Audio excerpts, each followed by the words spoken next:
You ask Tiger to solve.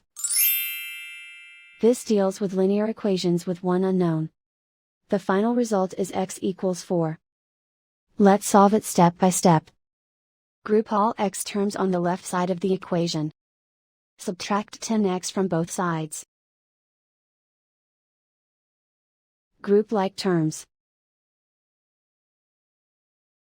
Simplify the arithmetic.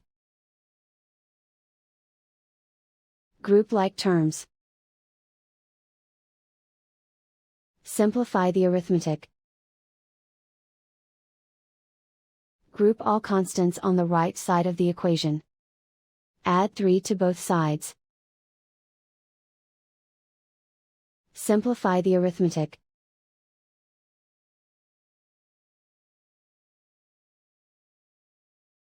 Isolate the x. Divide both sides by -3. Cancel out the negatives. Simplify the fraction. Cancel out the negatives.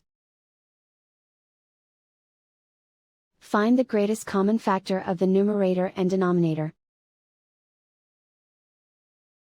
Factor out and cancel the greatest common factor. And so the final result is x equals 4.